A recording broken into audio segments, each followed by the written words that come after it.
Hi guys, welcome back to another video this week. I'm glad you guys are back for a brand new recipe. This week we're going to be making an easy and super delicious recipe. I think it's one of the easiest recipe here on our channel. It could be used as a side dish. Kids really enjoy this recipe as well. We're going to be making a cold pasta salad. When I was in school and we used to have potlucks every month, this was the dish that I would always bring. Everybody loved it. It was a big hit. But before we get started with today's recipe, I just want to thank you guys for subscribing to my channel. Slowly but surely we're growing this channel, and I just really want to thank everybody for their support. So let's get started with today's recipe. For the ingredients, we're going to be using any type of pasta. I'm going to be using elbow shapes, 1 can of corn, mayonnaise, make sure it's this specific brand, salt, onion and garlic, and ham. I'm going to be using turkey ham, but you can use any type of ham that you want. On a pot, we're going to be adding a little bit of water, maybe 8 cups of water, adding a little bit of oil to this, salt,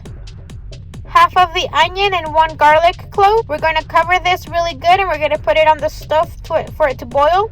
While we're waiting for that to boil, we're going to be cutting our ham. Use as much ham as you want. I'm going to be using the turkey ham from the brand Food, F-U-D. I have this brand. Not every store would have it. If you go to a Mexican store, just something about it that I really like. I would highly suggest you guys try this. I'm going to be cutting them into little squares. I'm using about half a pound. Once I have my ham in little cubes, I'm going to be adding my corn. Now I have already drained all the water out. Make sure you really drain the water. This is very important, or it's going to make your pasta really soupy. It took about 3 minutes for the water to start boiling. We're going to be adding our pasta. I'm going to be adding 1 whole bag. We're going to move this. We're going to cover this, and we're going to come back and check. It usually takes about 8 to 10 minutes, but every stove is different. Here and then you want to come and check your pasta, move them around so they won't get stuck together. You will know your pasta is ready once it has almost triple the size of its original. This time we want to remove the onion and the garlic. Once my pasta is already cooked, I'm going to drain the water out. I'm going to leave this here for it to cool down for about 15 minutes. If you're doing this in advance for something that you want to do real quick, when I used to be in school, I would do this step and then at night put it in the refrigerator, and next morning I would continue the next step. So just let it cool down, or else if you use it hot, it's going to melt the mayonnaise. Once this is cold, we're going to add it to our ham and corn.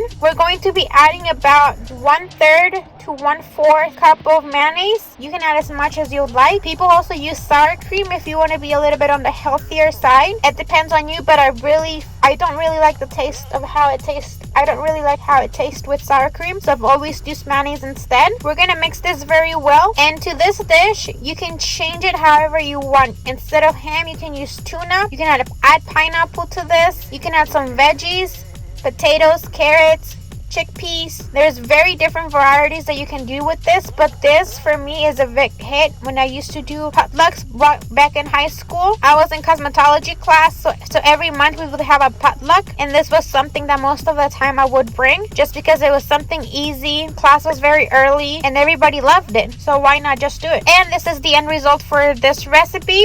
I hope you guys enjoyed it. Don't forget to give it a big thumbs up if you liked it. Share with your friends if you loved it. Comment down below what other recipes you would want me to make next. If you recreate any of these recipes, don't forget to tag me on my Instagram page. I hope you guys have a great weekend and happy holidays.